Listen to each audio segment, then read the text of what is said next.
Hello everybody, this is Tim Green with Rattle Magazine, and welcome to another critique of the week. So glad you could join me. Let's see, who we got in the house so far? James Langford is here, first one in. Brian O'Sullivan's here, Tom Barlow, Mark Grinier, Sharon Ferrante, Gary Rawson is here, Dick Westheimer, Dee Coleman, Ruth Kennedy, Chelsea McClellan. We've got Cindy Guntherman, Sharon Ferrante, Katie Dozier downstairs. We've got Drya Montilido. I love that name, that's fun. Rebecca Kate is here, Winston Moon, Nate Jacob, who is up to the plate, indeed, to lead us off. Mary Keating is here. I saw Mary, actually, after I picked the two poets we're doing, I saw that Mary had one as well in the queue. We'll do that next time we don't do the oldest ones in the queue. Let's see, Monica Dobos is here.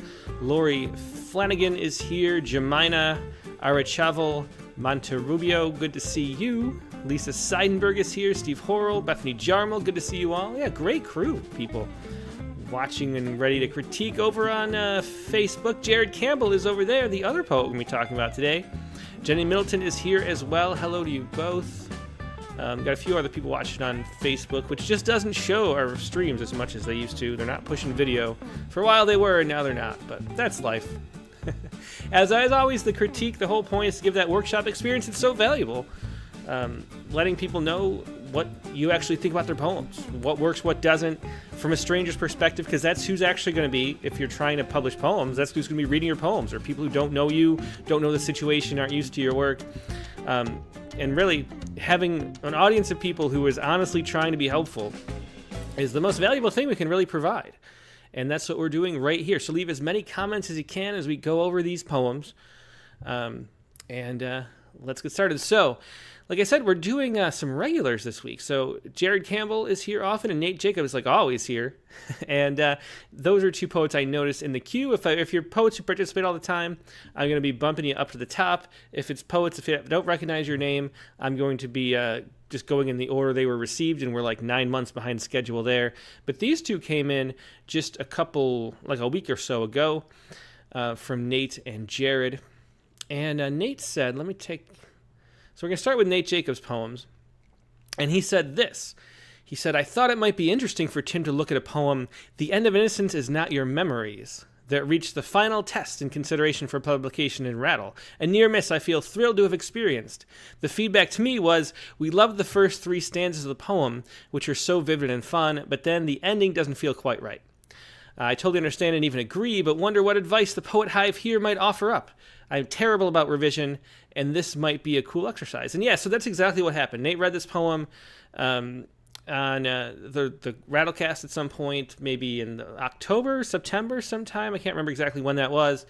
And at the time, me and Katie we both said, I love the title's great and the thing, but I'm not sure about the ending. And that's all. And then I took it, and then I put it in the submission queue for Alan and Megan to look at too. Megan left a note and she said, I love it, but I'm not sure about the ending. Then I took it to Alan, the meeting we have at Alan's house, to talk about poems we're going to publish, and he loved it up until the ending, but the ending just doesn't feel quite right. And so we're going to focus on that, but let's see other ways we can help this poem too along as we go. And here it is. This is Nate Jacob once again with this great title right here. The End of Innocence is Not in Your Memories, or The End of Manhattan is Not as Close as You Think. And, I started out with this title. I'm usually not a huge fan of these, or titles, because usually it doesn't work, and one of the two would be better, as often happens. In this case, I like the way it sets you up. There's sort of a bit of a punchline. There's sort of a dialogue between the two optional titles. I really like how that works in this poem. The End of Innocence is not in your memories. The End of Manhattan is not as close as you think. And the seriousness of the first title contrasts with the humor of the second in a really nice way. So I love the title too. You'll notice that this is 14 lines in a sonnet form too. So we've got the 14 lines, the final couplet here, although an unrhyming sonnet, I think, right? Yeah. So let's read this poem by Nate and see how we can help out that final couplet. We'll see what we can do and anything else you have to add here. Okay, here we go. The end of innocence is not in your memories, or the end of Manhattan is not as close as you think.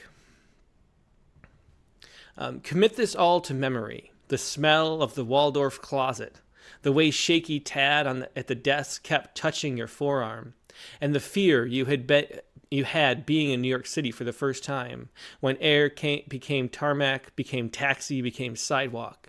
Remember the sound of the curtain rising on Broadway, how the entire theater fell silent in that expensive darkness.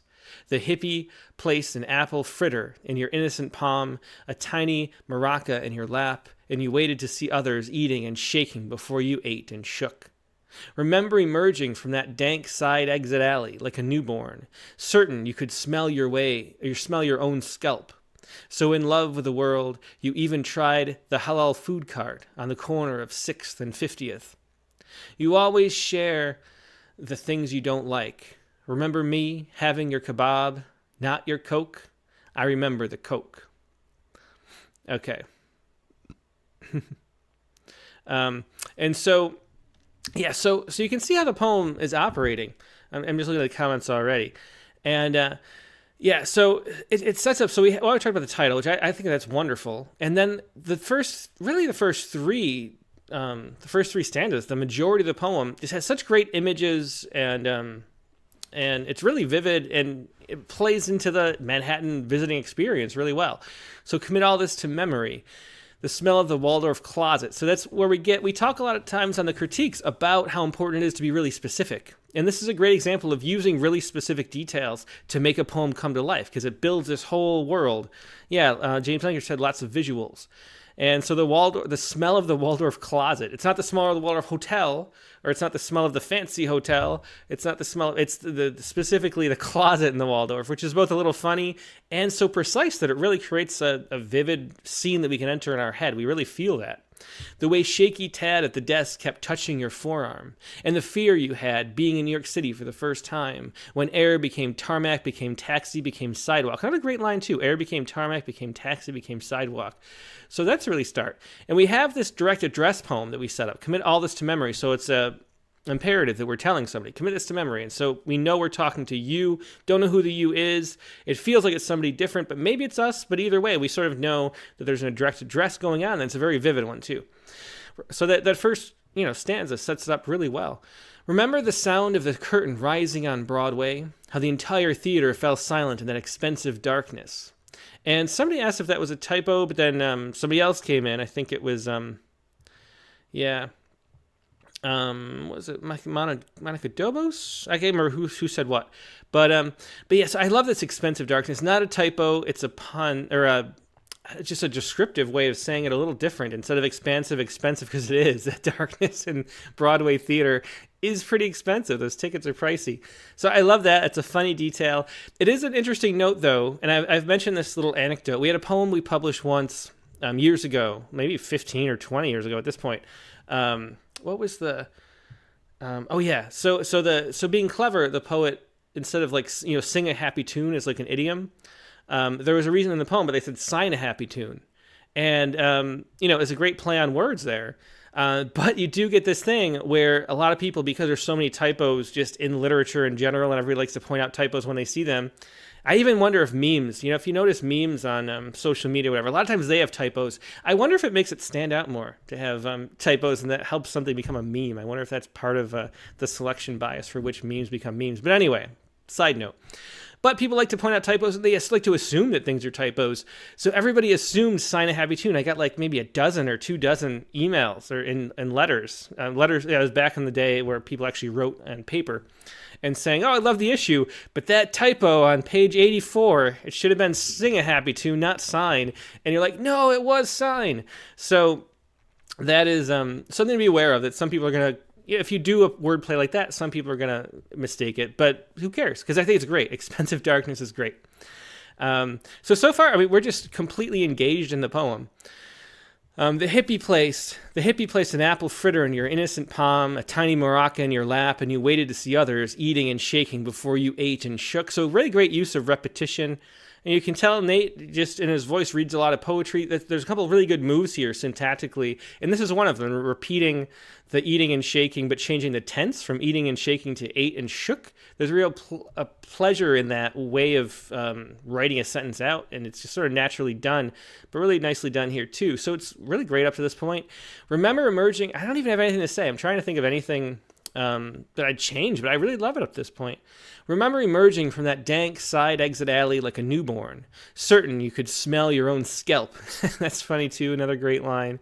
I'm so in love with the world, you even tried the halal food cart on the corner of 6th and 50th. And so then we go to this, which I just don't understand. So, it's definitely a reference to the Coke with Me, the gosh, I'm drawing one of those mental cramps. What's the guy's name? Having a Coke with Me? What's his name? I mean, I know so much about him. But the name is, or with you. Yeah, Frank O'Hara. I couldn't draw. I think I kept saying Mike in my head. But anyway, the Frank O'Hara, Having a Coke with You. I guess we could, it was even more fun than going to San Sebastian Ruin. So it's a reference to that. And also, it is like an intimate detail too. So it's a nice idea for a move. I just don't think it works because I don't understand. You always share the things you don't like. Is a real shift in the poem to, I'm not sure what. It's a shift that I'm not sure what to make of really. And then remember me having your kebab, not your Coke. So having your kebab, is it talking about the halal food cart again? I don't know. I'm just a little lost at what's going on in the last stanza. So having your kebab, I guess that's the you he was talking to the whole time, is the person he's with.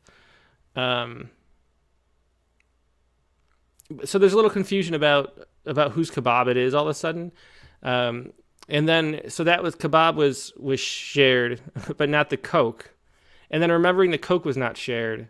I don't know, there's like a lot of swirling in there, and I understand the bits of what's referenced, but like piecing it all together into the why is difficult. It's like a too big of a turn into something new for me. I think that was the problem for me with this ending. Now, Katie Dozier, I happen to see, there's a lot of comments already, suggested maybe just ending at line 12, and I thought about that too. Actually, when I wrote that message to Nate, I really debated between saying, I wonder if the poem could just end here or if the poem should go farther. And then would the poem do enough? Because if it didn't go farther, if it just ended there. And I'm not sure. I think I want some kind of conclusion. And so if I was reading this poem this is sort of my process as an editor reading this poem. I'm thinking, oh, great title, that's really fun. Oh, great detail, this is really vivid and memorable. And then around this part in the poem, I'm like, oh, I hope this goes somewhere. Because, especially a sonnet form, but a poem this size and shape that's telling a story, sort of has a reason for a story, has some kind of direction it's going. And you can kind of feel that it wants to go somewhere and make some kind of statement like that, like the I remember the Coke. And so at this point reading the submission, I'm thinking, I hope that I'm satisfied with this last couplet. And then the thing is, I remember the Coke, I'm not sure what to make of it. It doesn't feel satisfying at the end. So the question to me is, not really. I think the poem would be better if it ended there and could end there, but it feels like it wants to do more to me. And so what would we do at the end? And I guess maybe, and I should probably read the comments at this point for ideas. The fact that I remember the Coke that was not shared,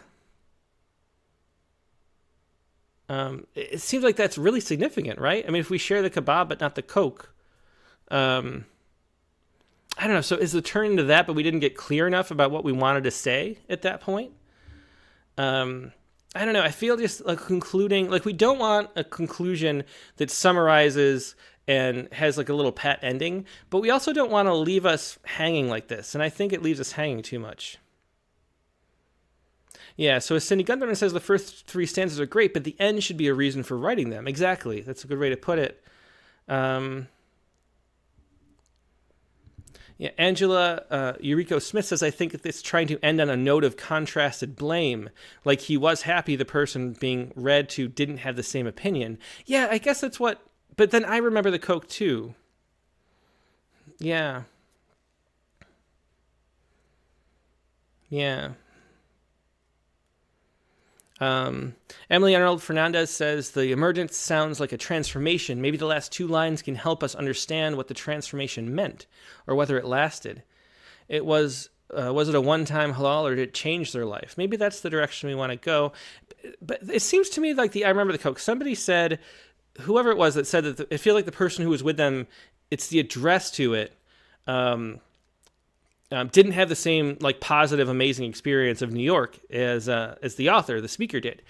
And maybe the thing is, this setup at the beginning is what doesn't let us help us in that direction. Commit all this to memory. We're telling someone to remember all this, remember the good things that I liked.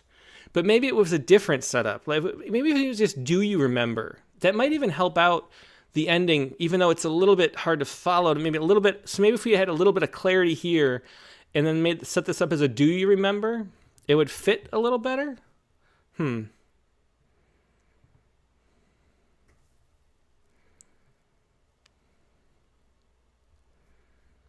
Let's see. Mark Goodner says, pick up the newborn idea in the end, forgetting birth. Yeah, so Monica Doa says the emotions are not sure in this poem. I feel like I don't know how the people feel about each other. And that's the thing. I'm kind of left without that being clear. Like the speaker doesn't want to tell me. Yeah.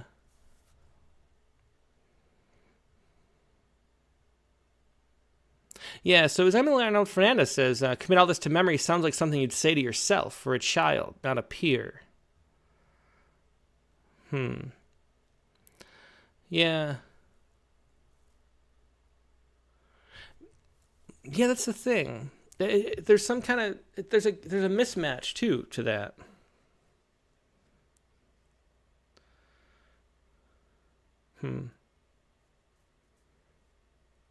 And I guess too, I mean, you always share the things you don't like is a thing. Like, and then you don't share because you like the Coke, but you didn't like the kebab, so you shared the kebab.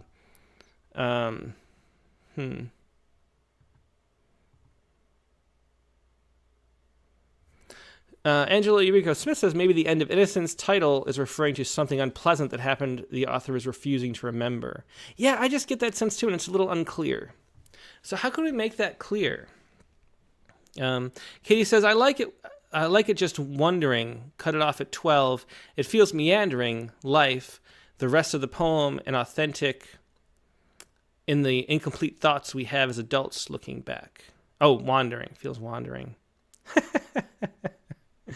She says, I even spelled my corrections wrong. I think she's text to typing.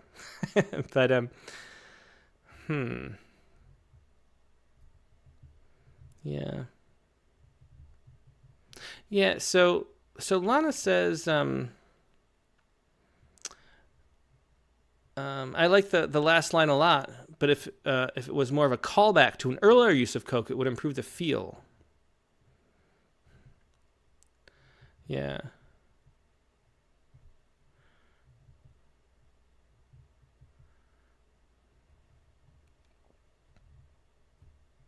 Okay, so Nate says this poem is terribly and intentionally real lived experience with my wife. It was mostly written to make her laugh at the quirks she owns up to at the end, but I totally get that this is inside jokey. Yeah, I guess that's the problem. Like I don't understand the inside joke. And I guess maybe in the end, that's a great way to just say how it feels. Like it feels like it's something that we're not let into. And if it's a joke and it's light, we don't know that, you know? Yeah. So Emily Arnold Fernandez says, would it help if instead of you, it was written in the third person? And I think maybe that would work. Yeah.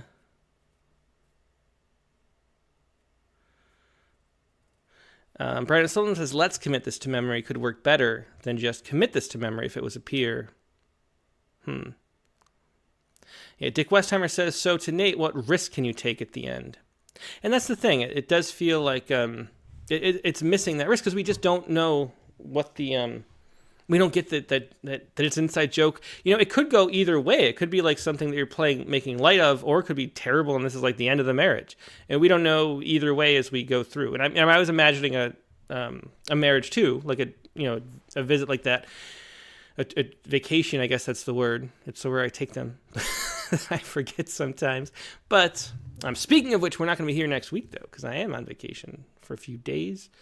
We'll talk about that more at the end. So Nate Jacobs says, also, I never intended for it to get this far. Most of my life has lived to make her happy, including my poem. So that means it was a successful poem on my part. Booyah. Well, that's funny. Yeah. So I don't know. So how could you make this a public poem, though? Because there's so much to appreciate in it. I really like it, except for letting us inside that joke at the end. So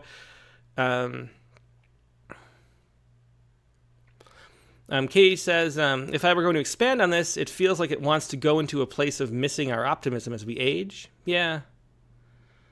And Tom Barlow says, so much to love here, Nate. I love the way you find such unexpected leaps. Yeah. Okay. Well, anyway, so that's a lot to talk about that. It's just a matter of finding a way to connect with that end. Okay, let's look at the other poem Nate included too, because he sent two, like a good participant of the critique of the week. And the other poem he said about the other poem, he said this. He said, the second poem, My Father Dead and Now Beyond Dream, I'm an upcoming contestant for a local writing society's anthology. All writing is to be in response to the yearly theme, Tart. Any and all help will be greatly appreciated. This group is so good for my writing. Okay. And he says the submission deadline's in 2 weeks, but we got him because this wasn't too long ago, right? Oh, or is it tomorrow? Or is it today? Was I one day too late? Anyway, let's look at this poem for Nate. I hope it wasn't too late, Nate. My Father Dead and Now Beyond Dream. Here we go. Oop, that's not the right one. This one's the right one. Okay. My father dead and now beyond dream. The second time he came back around was the last time he came back around. Some swirling bitterness trailing out behind as sleep's horizon swallowed him by degrees. The memory of him beginning soon after to turn from the terrible taste of sugar beet tar to the tart turning sweet shadow of forgiveness that the dead earn, for better and for worse, simply by dying worthier than they ever lived.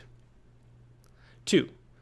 You now sleep through alarms, defiant, stubborn, let time break from night's dark hold if it likes. You can't be bothered with some silly rising sun, marking another moment of memory's loss. Dreaming is bitter, the citrus rind daybreak barely able to compensate for the sour grate of tooth on tooth. In any way you try to remember, you end up spitting the pits and pith of loneliness into the void left behind by death. Such absence. Dreams once had reached, offered sure mooring to rudderless ships until shorelines were mists, and safe harbors proved loose and lost and gone. Cast off, the morning breaks too hard across your bow. Your oarsman already jumped, preferring to sink into the murk of uncertainty, urging you to let the search end here in living. Drop anchor now, and even if it never finds bottom, if he is out there, maybe he will climb the chain aboard. Well, I really like the ending, especially of that poem, that drop anchor now, even if it never finds bottom, if he's out there, maybe he will climb the chain aboard. I think that's great ending to the poem. Did I miss something with tart? What did it have to do with the theme of tart? Maybe I'll see it again when I miss it. Oh, the bitter citrus rind? Interesting. Okay. Oh, I see. Okay. So, my father dead and now beyond dream. Yeah. And as Monica Doba says, I was going to say, new voice for Nate. This is more serious than a lot of Nate's poems. And I think yeah, exactly. As Monica Doba just said as I was saying it. And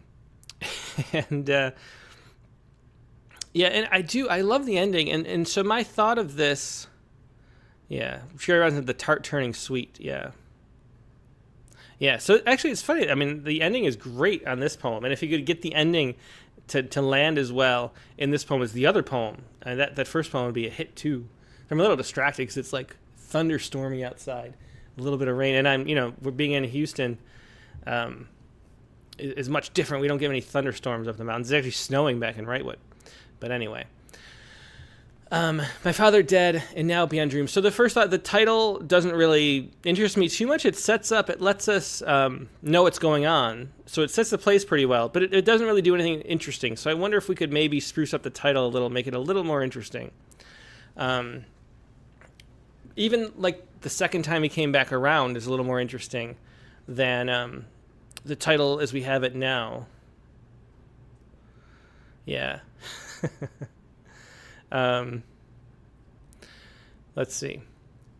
Anyway, the second time he came back around was the last time he came back around. Again, that really good use of repetition like we saw in the last poem with the way Nate did the eating and shaking before you ate and shook.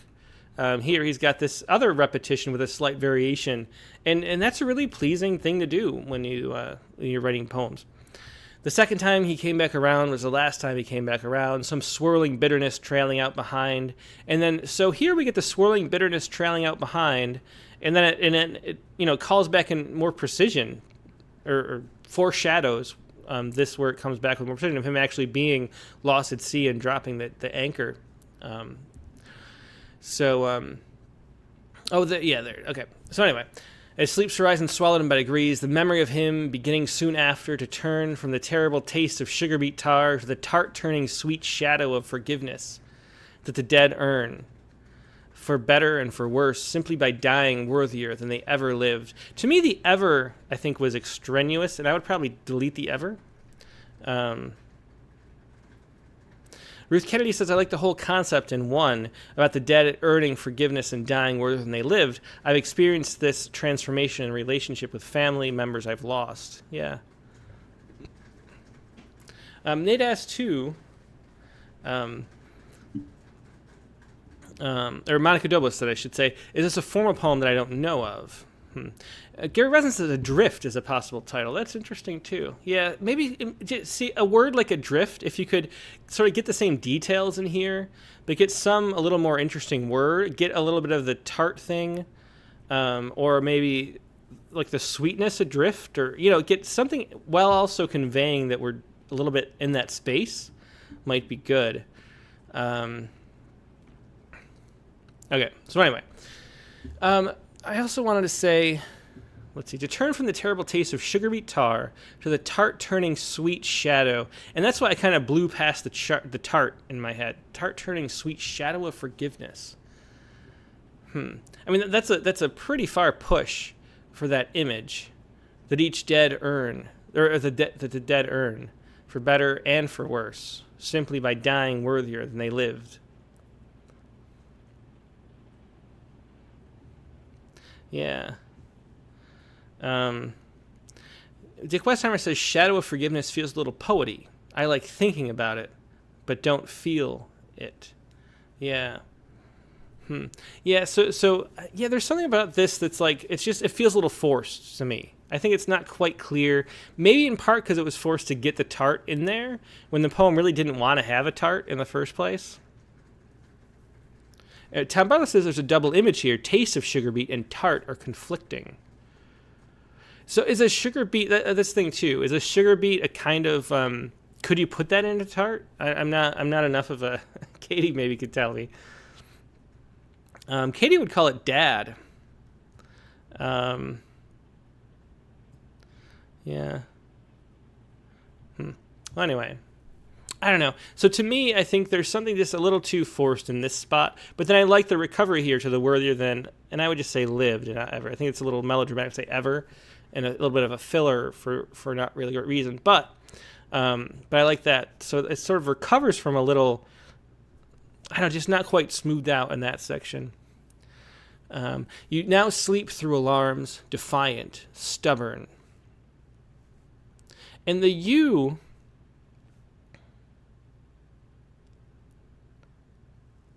Yeah, so Mark Greener says the taste, just to go back to this, the taste is of sugar beet tar and not sugar beet.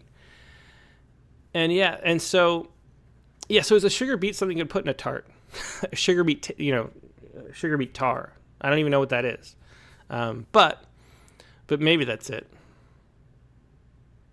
Jean Van Breda says bittersweet could work wonderfully as a title. Yeah, bittersweet. Something to call, just something to, to just give us something a little more vivid to imagine and to sort of sink our teeth into, no pun intended, as the title.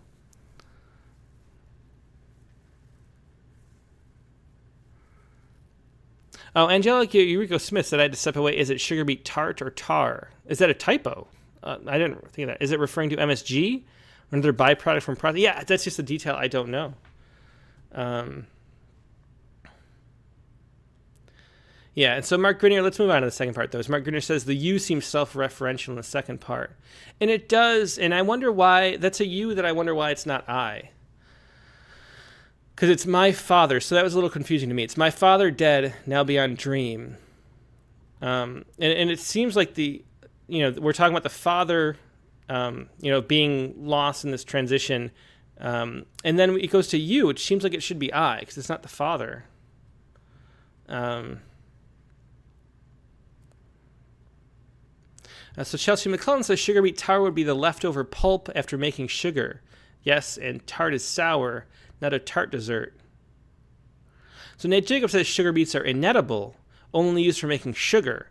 We live near a sugar beet factory, which gives a pungent tart odor. Ah, okay, that's really interesting. So I think anytime there's something interesting that most people don't know, see if you can get the explanation in a poem, because, we love learning. So, yeah, exactly. Katie Dozier was saying that. I want that in the poem. Feels like a perfect metaphor to that point. Yeah, it does. So maybe the problem is not that it was forced, but that we rushed through this, and we should let this linger on this concept of the tart and the sugar beet. And maybe that's the issue with that little section. Hear about that description, as Nate said, that they're inedible, only used for making sugar. That's great.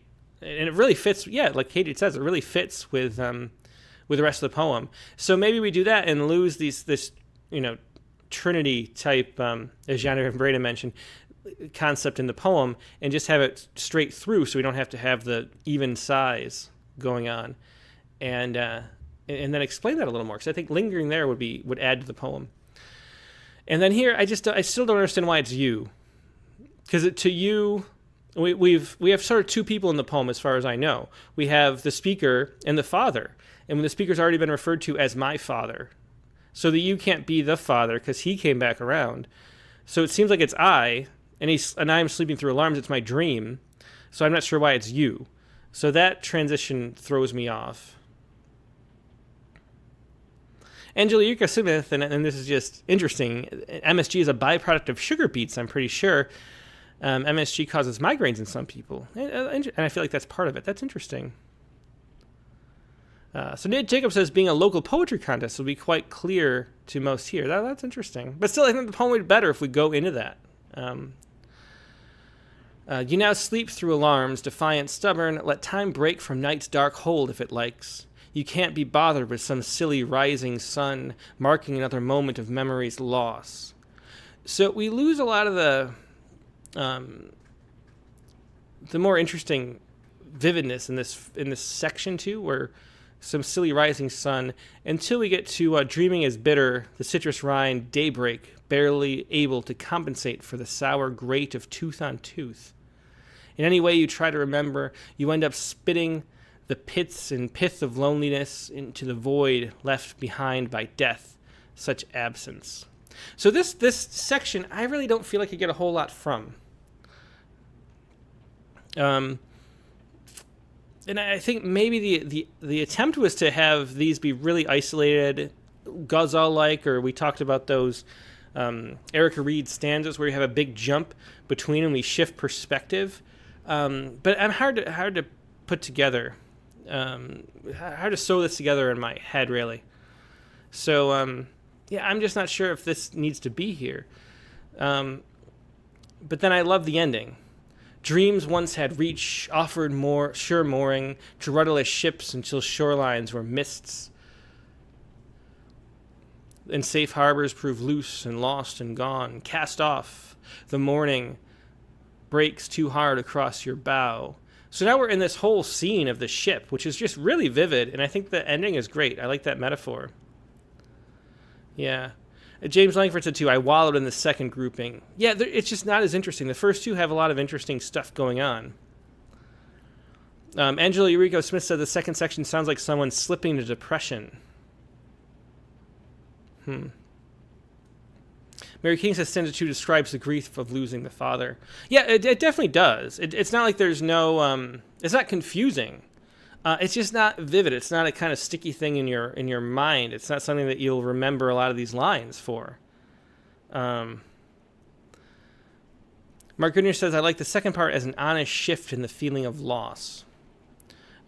So if it depends on how we're going to structure the poem, but if this is an integral part of it, that structure, then I think it's a part that needs to come to life more, because we had some really good sections. This stanza and this stanza were really good in the first, that really were sticky and vivid and memorable.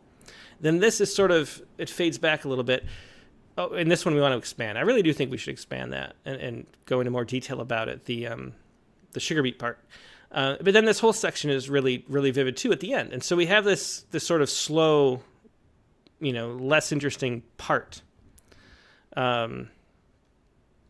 Angela Eurico Smith says, not waking up, staying in bed is depression. I love the citrus rind daybreak. That is a nice line in there too. But the sour grate of tooth on tooth, that might be improved if we understood more about sugar beets with more explanation up here. And the way you try to remember as you end up... A lot of it is the you, though, I think. It's really distanced with that you and doesn't feel as connected to the rest. Anyway, so this is the section I'd work on the most, I think. Anyway, cast off, the morning breaks too hard across your bow. Your oarsman already jumped. And now the your seems to be... Is this still the same you?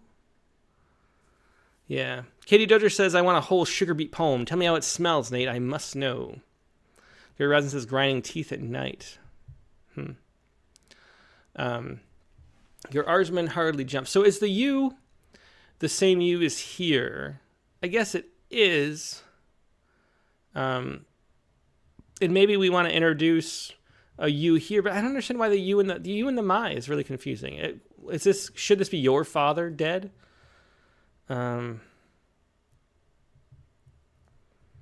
Yeah.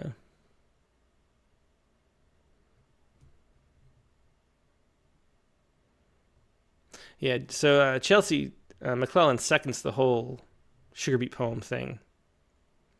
Nate Jacobs says, it smells like rotting potato chips and wet earth. I love the smell, actually. These are interesting details that just come out in the conversation. I think there's a whole poem here about the father and the sugar beets and the smell and the way sweetness comes out of rot, and sugar beets can only be used for this, and you have to process a lot like you process emotions. There's a lot going on here that is ready to be mined, but just hasn't been mined yet, I think, in this poem. And as much as I do like this ending, I think maybe this is two separate poems, which is something that is a sort of cliche to say in workshops, but I don't say that very often. But I do think maybe the metaphor of the ocean and the ship and the chain, which I really liked, is its own little poem. And then we have a whole separate poem hiding in here about the sugar beets and the father connected in that way. Yeah. Shande friend Bray says, you can't beat the smell. I love a good pun. Thanks for that. Yeah. Katie says, if you don't write it, Nate, I will, Nate. You have been warned.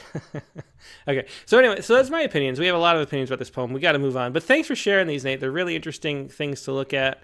It's unusual for me, but I do think these are two separate poems. And you can have multiple poems about the same topic, of course, with different ways to access it. Okay. Let's move on to the next poet. And the next poet is Jared Campbell, who is more of a newcomer than Nate, but has been around a lot lately. And Jared, oh shoot, I keep forgetting to look at Facebook. And Jared was over on Facebook, and Jenny Middleton was over there. And Jenny Middleton points out with this. I don't mean to forget Facebook. It's just that there aren't many people watch on Facebook anymore. I'm sorry. Um, yeah, so Jenny Middleton says, and this is a good comment here, this is a vignette-style poem, so there are leaps between the sections. I like that there's a sense of mystery, but also readers need to be let into the loss. We need to know more details about the relationship. Yeah. So, yeah. Well, anyway, okay. And Attractive Face says, great poems, Nate. Yeah, I agree. So anyway, yeah, good stuff there, Nate. And sorry, I gotta remember to flip over. It used to be like half the people were on Facebook, and now it's like, and the trickle in is slower too. So we got 10. Yeah, I mean it's 10 people. It used to be dozens of people on Facebook. Anyway, let's go on. So as I was saying about Jared, though, Jared's been sharing poems lately, which is nice on the Rattlecast and Critique of the Week. He didn't mention anything about these 2 poems that he sent, but there are photographs included, which are interesting. So here's this.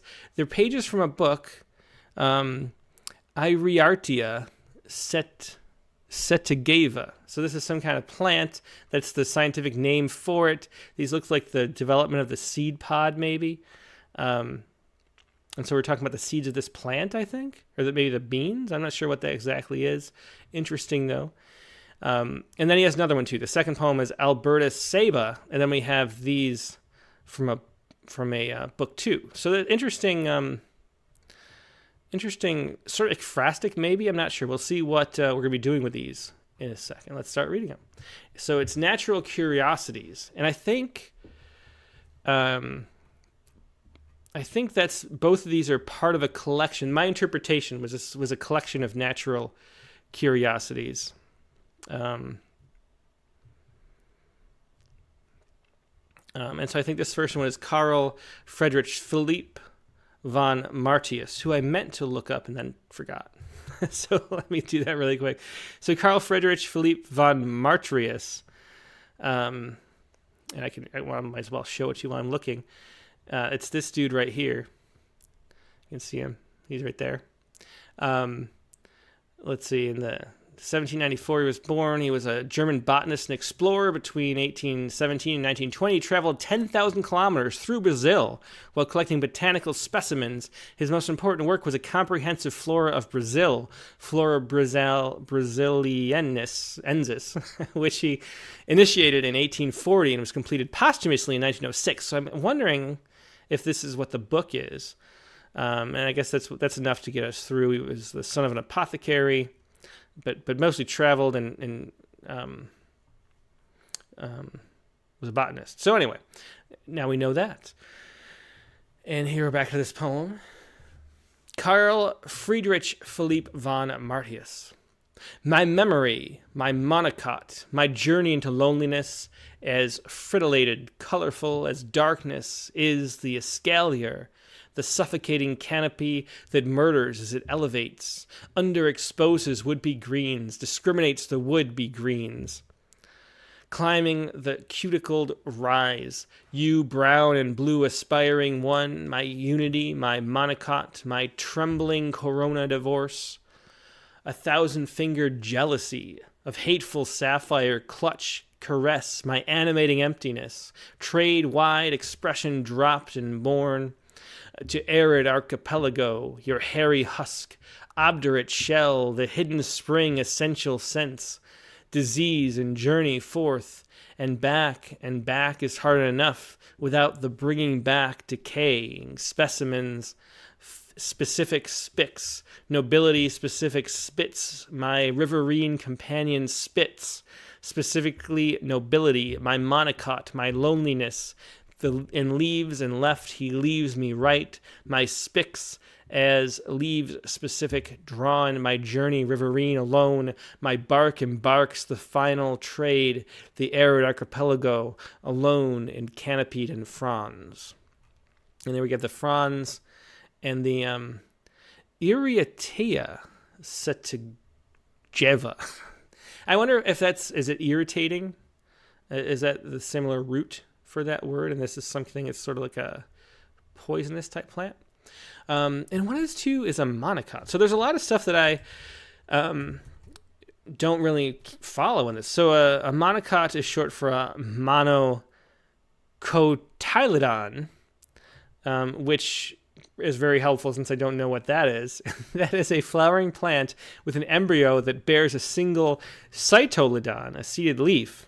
Monocotyledons constitute the smaller of the two great divisions of flowering plants and typically have elongated stalkless leaves with parallel veins, like grasses, lilies, and palms. Oh, that's really interesting. Okay, so I like, as you said about the beat factor, I like to learn. I like to have to learn about that.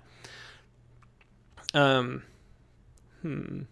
I can't help you. So your readers are going to do this and just substitute for what they think things are. I was thinking of like a monocle as I got to monocot, and just sort of, because you need something to like put in that space. And you just, all you can do is get your best guess until you get your phone or whatever out and look it up. My memory, my monocot, my journey. So anyway, so I like how, I mean, I've never read a poem like this. Like, the subject matter is completely unique to me after having read 2 million poems. And so that's really fun too.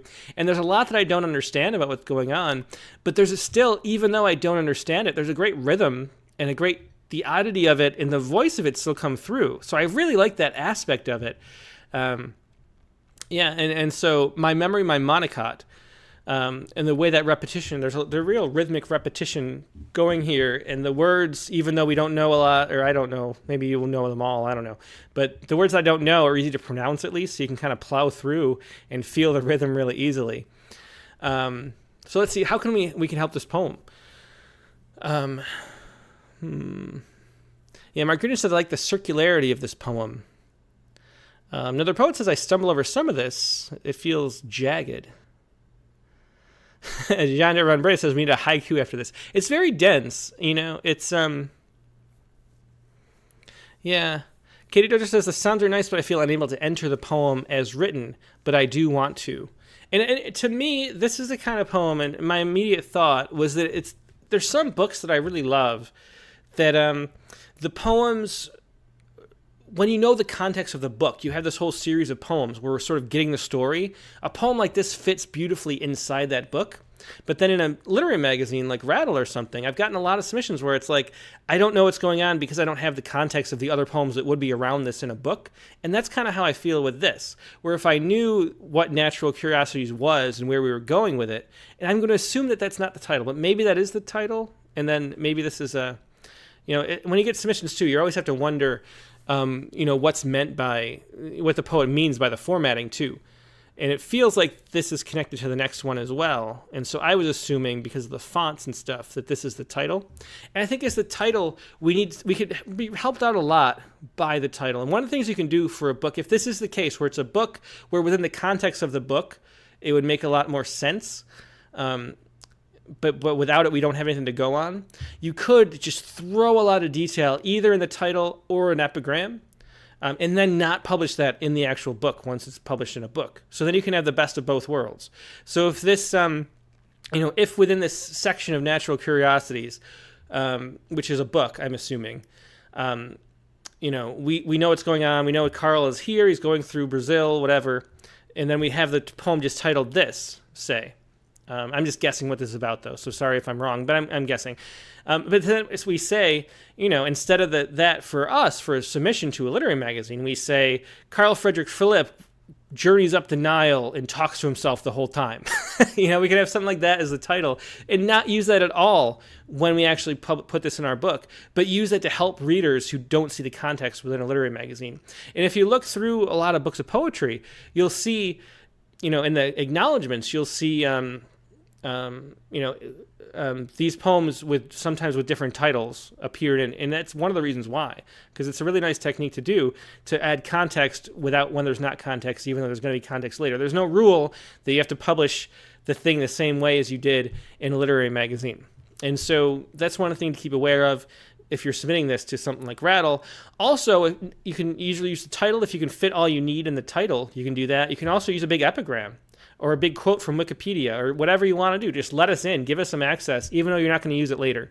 So that would be a suggestion for this too. But how do we get into this poem? Because I really do. I love the sounds, like Katie said. And it was fun to read, actually. But I don't. And there's a sense of voice, too, which is fun.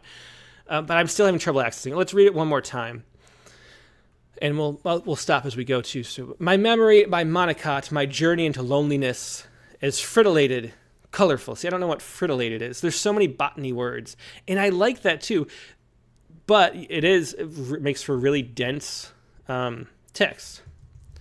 And for Rattle is a little different. I mean, other people have different opinions about this. Rattle was always founded from the start, 30 years ago, as a journal for regular people who don't read a lot of poetry. And so we have a sort of accessible lens. It was founded by a real estate guy who loved poetry. He had a business. He was a lawyer and a real estate guy, Alan Fox. And he wanted an accessible poetry magazine. And he felt like, especially in the 80s and 90s, there was so much like language poetry and a lot of postmodernist stuff, and a lot of really distance, except for the underground presses, which published things like Bukowski, Black Sparrow, things like that. There was a lot of there's a room. We needed more just accessible storytelling from real regular people that weren't professors of literature. And so that's why Rattle was founded. And so we lean away from this kind of poem, which doesn't mean another magazine would lean more toward it. So anyway, keep that in mind too. But anyway, as we go. But anyway, where I was going is that, so Alan kind of has a rule. If he reads a lot, he doesn't read a lot of poetry, but he reads a lot of novels and, well, not really novels, nonfiction books. A very wide range of interests. He's kind of a Renaissance man type. And if he says, if I don't know, if I have to look up one of the words, it's great. If I have to look up two of the words, I don't want to publish it. And that's kind of the rule of thumb.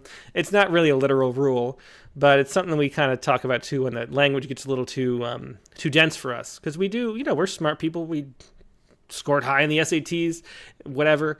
And yet, if we don't know a bunch of words, it's too much for us. It's probably too much for all our readers because we're trying to have stuff that's accessible. So that's something to consider as well. But anyway, fritillated. Is that right? Fritillated. So when I Google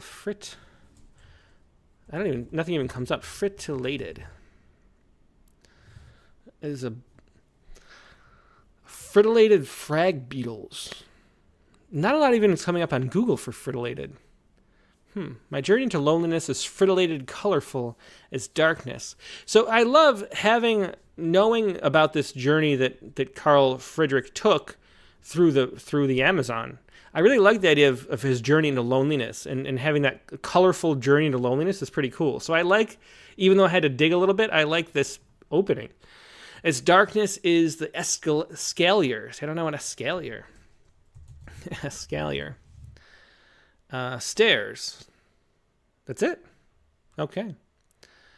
As darkness is the escalier, the suffocating canopy that murders as it elevates. I like that. The suffocating canopy. That's very clear. Once we know Brazil, which should be with an epigraph or title or something. But anyway. Underexposes would be greens, discriminates the would be greens. I think this is maybe the would be and the would is too playful. It's too much like... The thing that's working in this poem, I'll say, is that we're using the voice, I assume, of Carl. And it feels like the voice of Carl. In this instance, when we go from would-be greens to would, that kind of would, it's like a pun that we're doing as the poet and not something that Carl would say. And so it's out of character, doesn't fit. So cut that.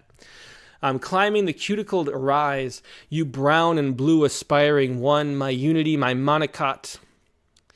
And now that we know that monocot is that kind of plant, that flowering plant with the seeds up there, my trembling corona divorce, nice phrases here, 1,000-fingered jealousy of hateful sapphire clutch caress my animating emptiness.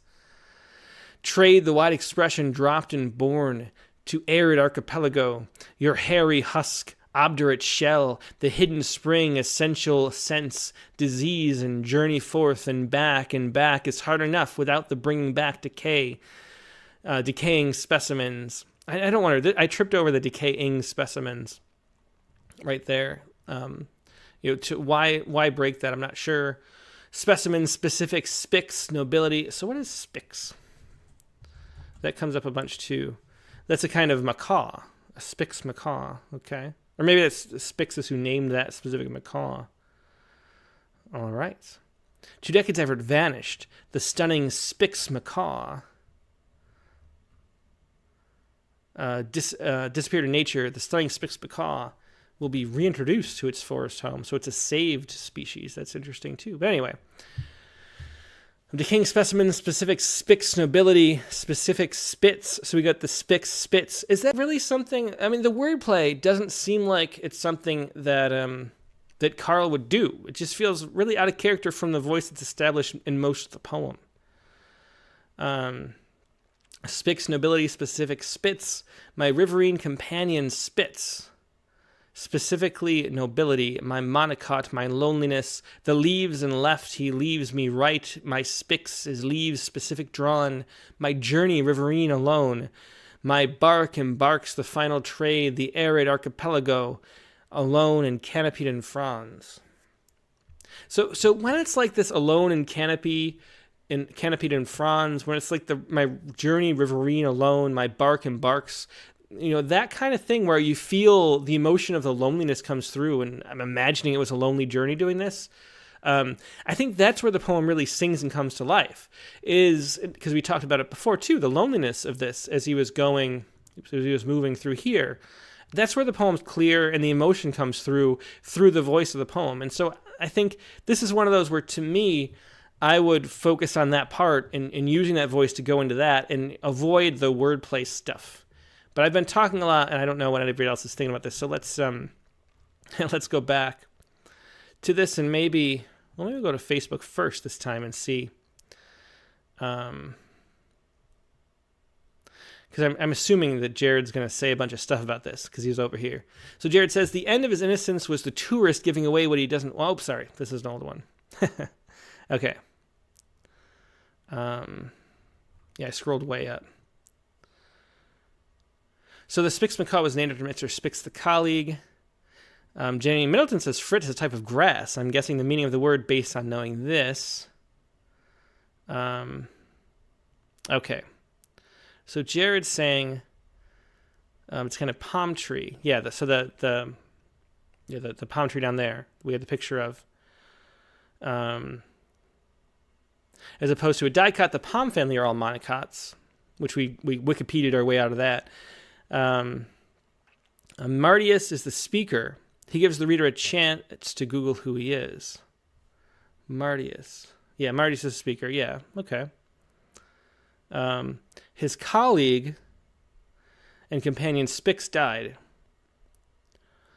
And the Spix macaw was named after Mr. Spix, the colleague. Okay, so the colleague is the one who named the Spix macaw.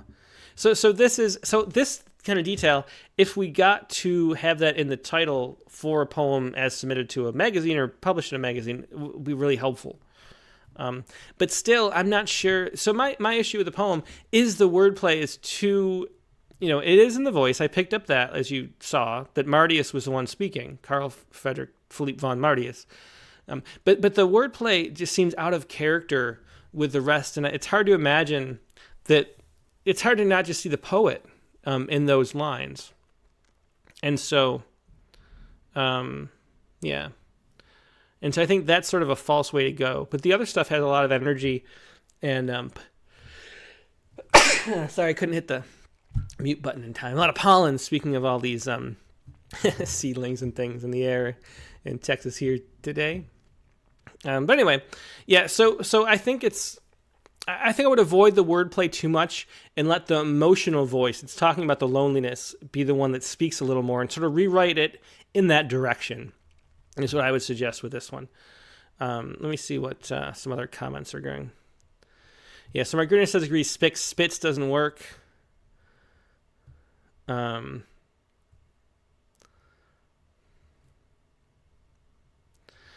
Brian Sullivan said, when did Carl write again? If he was an 18th century natural philosopher type, he could have been pretty poetic and verbose.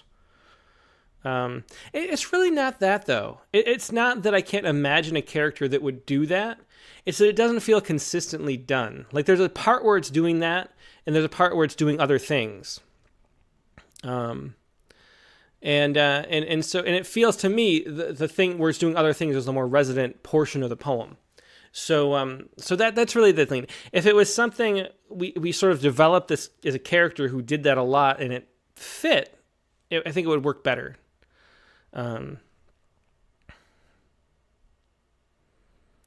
Let's see. Tom Barrow says he seems to confuse the plant with the lover who spurned him. That's interesting. Mary Keating, I know you have a genius fritaliera. of perennial bulbous plants of the lily family with nodding bell-shaped flowers. Interesting. Okay. Aaron Sickler says, I relate to falling in love with words, especially new words, and struggle to let them go, but I have to tamp down that enthusiasm and return to the point of what I'm trying to communicate. Another thing, I mean, there's another way you can write a poem like this that really can work really well, is letting it be really short and then having, like I was talking about before, a lot of description in the title, so you know sort of what's going on, and then you can really play in this tight, concise way. Part of it maybe is, and have a poem that's like that length, like a little tight little poem, and that can work a little bit better with throwing a lot of these words around, if that makes sense. Yeah. Okay.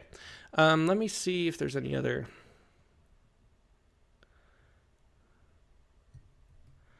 Yeah, I feel so. J.D. Middleton says a journey into loneliness can get getting lost in language and a confusion to classify everything, but to fail when it comes to the self. Yeah, so that's the thing. I really love all that's like going on beneath the surface of this poem. There's so much there with the story of with Mardius, who I don't think anybody here is familiar with. So it's something really interesting to talk about and write about.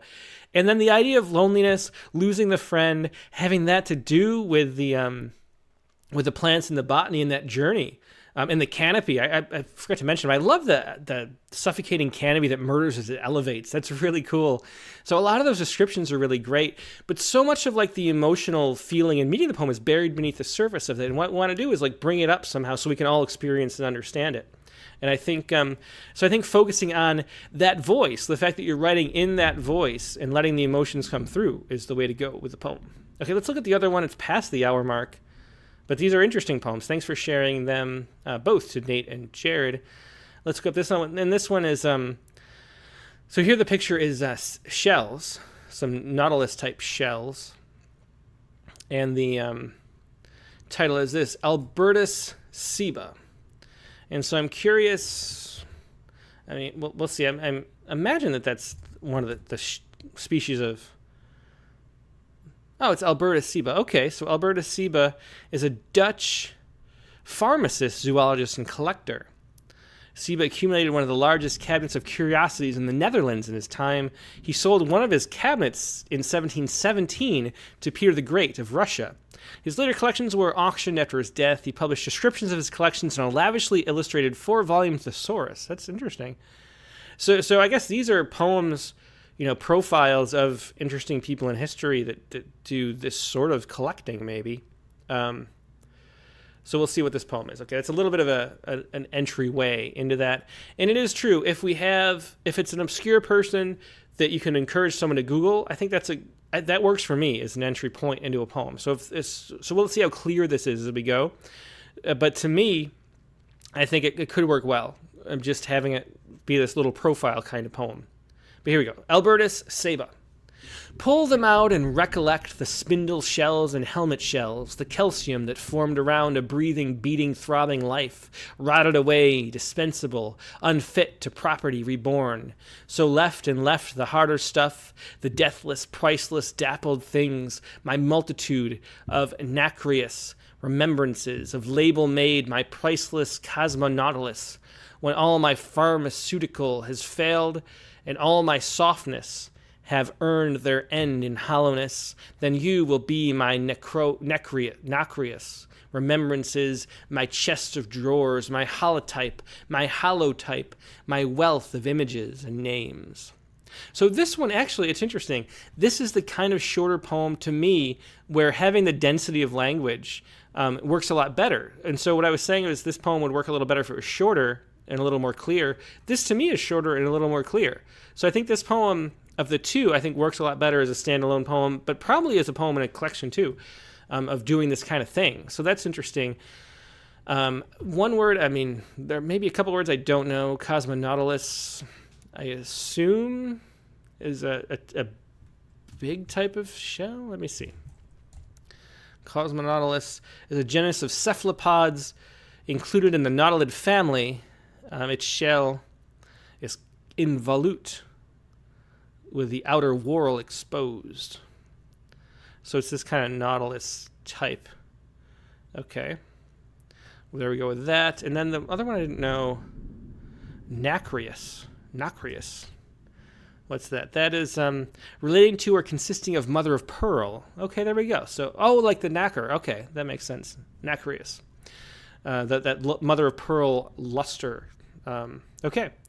So let's read this one more time with that in mind. Pull them out and recollect the spindle shells and helmet shells, the calcium that formed around a breathing, beating, throbbing life, rotted away, indispensable, and unfit to property, reborn, so left the harder stuff, the deathless price, dappled things, my multitude of nacreous remembrances, of label make, my priceless cosmonautilus, when all my pharmaceutical has failed, and all my softness have earned their end in hollowness, then you will be my nacreous remembrances, my chest of drawers, my holotype, my wealth of images and names. I like that my wealth of images and names, there's a way you can feel the rhythm of that slowing down. That's one of the tricks to a good ending, too.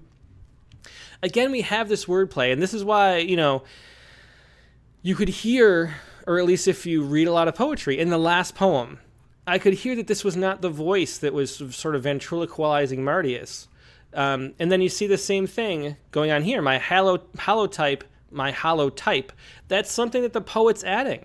It's not something, we're trying to find the voice of Albertus here. And even if we don't know the voice, there's some sort of thing. I'm sure there's like mirror neurons in our right hemispheres of our brains that help us try to imagine how someone else would speak, because we can do accents, people can do all sorts of voices and get into different characters. We're trying to get into a different character of this Albertus person. Even if it's something we imagine, there's a consistency to that, and you can feel it when it's working.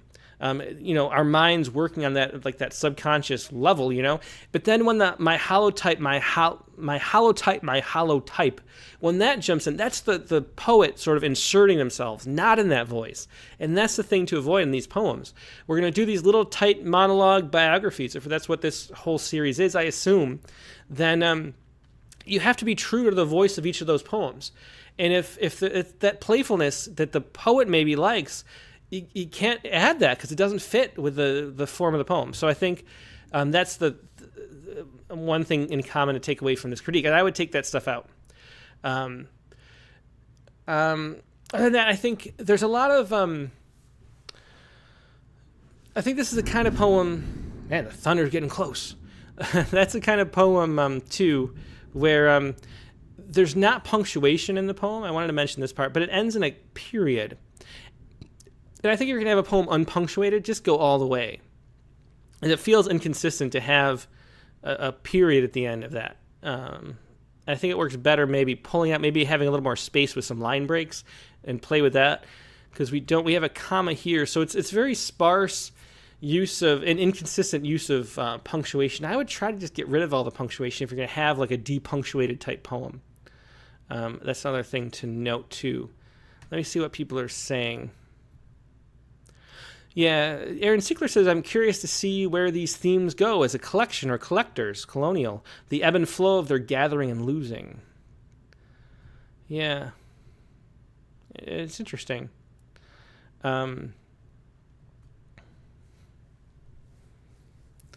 Yeah.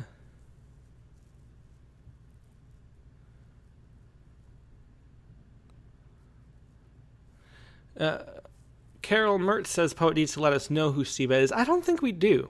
I think that especially because we're getting a series of these poems, and we can Google, we can look up pretty easily. I mean, everybody has access to the internet now. We can look that up ourselves. So what it really is, it's a matter of getting in the voice of the person and being consistent with that voice. And I think the poems work where they're using that voice, and they don't work when they're not. Rebecca Kate says poems are a little word salad at times. I like more story than salad. Yeah, it gets into that a little bit too. That's the part where it's like to get too playful. I mean, it can be one thing to have a series of poems that's in a specific speaker's voice and then play all the time and have wordplay like that. I mean, one of the people who like wordplay the most is A.M. Juster. He's got a lot of books that do a lot of wordplay.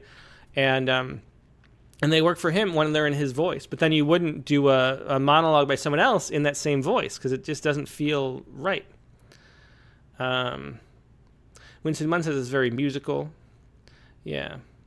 Janthi Runkin says, "Oh, I love this short poem." Yeah. So I think this is really close to a good one. Pull them out and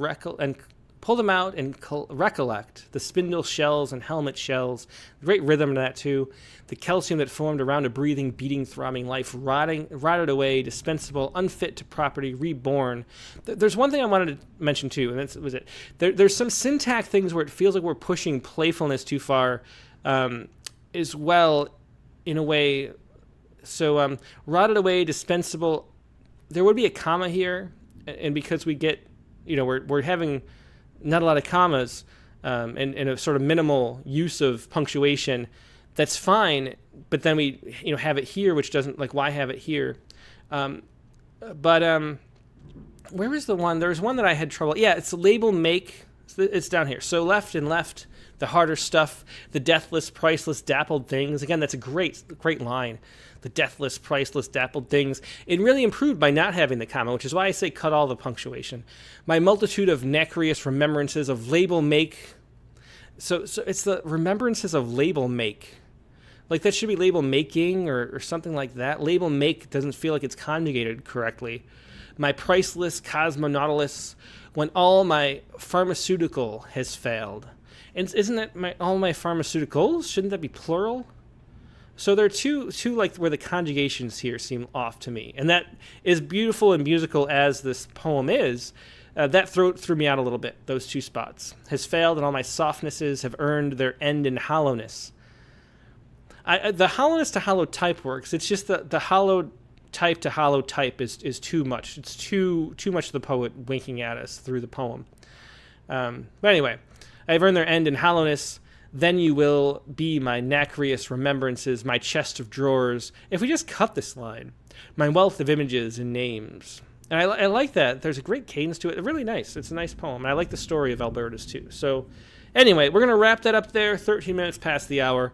The thunderstorm's rolling. I'm going to enjoy it because I don't get them very much. I think the last time there was a thunderstorm on Wrightwood up in the mountains, because of the way the convection works, it doesn't really work for thunderstorms, was like, I don't know, 10 years ago, maybe 8 years ago. So it's going to be kind of fun. Anyway, that is it for today. Thanks, everybody, for joining us. It's been a lot of fun. Thanks to both Nate Jacob, who had some great poems, and Jared Campbell, a lot to chew on in both of these sets of poems. So thanks for being here and doing this. It was just a lot of fun. That's why I like the people who are really, if you're here participating in the Critique of the Week regularly, you're a good poet, and it's going to be fun to talk about your poems. So if you'd like, I'll move you to the top. You don't have to wait very long. If you wrote something new, you're struggling with a part of it or something, send them in, and we'll get to them as quickly as possible within a couple weeks. How you do that, go to rattle.com/critique. If I recognize you, I'll move you up, like I said.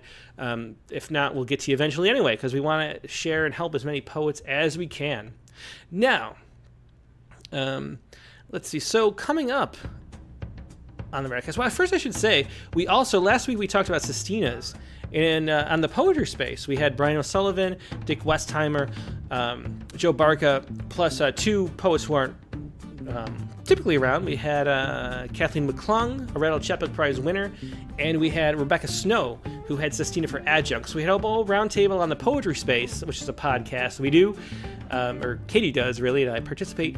That's go to the poetry space, either on iTunes or Spotify or any of those platforms, and listen to that hour of fun talking about sestinas like we did last week. Those come out on Fridays too, something to listen to over the weekend. And next week on the Rattlecast, we're going to have Raymond Hammond. Now, Raymond, if you recognize that name, you love Raymond Hammond, because he's an amazing person who works so hard on behalf of poetry, running New York Quarterly Books and New York Quarterly Magazine. He's also, like I said before, he was a guard at the Statue of Liberty for a long time and did this entire literary magazine and publishing process in his spare time, taking over for NYQ. He also has this really great book of essays, Poetic Amusement, about the state of poetry in basically the West. And I want to have a great conversation about that. It's going to be a lot of fun talking to him about where poetry stands and why it's less popular than it used to be and what we can do about it. That's really what Poetic Amusement is about. It's a book that's about 15 years old, based on his PhD thesis, I think, which is like 20 years old. So a lot to update from those topics, too. He's also going to share some of his own poems, a couple poems from a lesser-known but poets he thinks should be much more appreciated from his own press. We'll do that, too. A lot to talk about with Raymond. That's Rattlecast 237. The regular time, Monday, March 18th, 8 p.m. Eastern, 5 p.m. Pacific. Hope to see you there. Hope you have a great week in the meantime, and I'll talk to you later. Oh, and there is no Critique of the Week next week. Katie and I are going to be on a little road trip, so not going to have access to the computer, but it's going to be a lot of fun with all the kids, and a lot of fun. So that's next week, but in 2 weeks we'll be back with a Critique of the Week. And anyway, hope you have a great weekend. Hope I'll see you on the Rattlecast. Goodbye.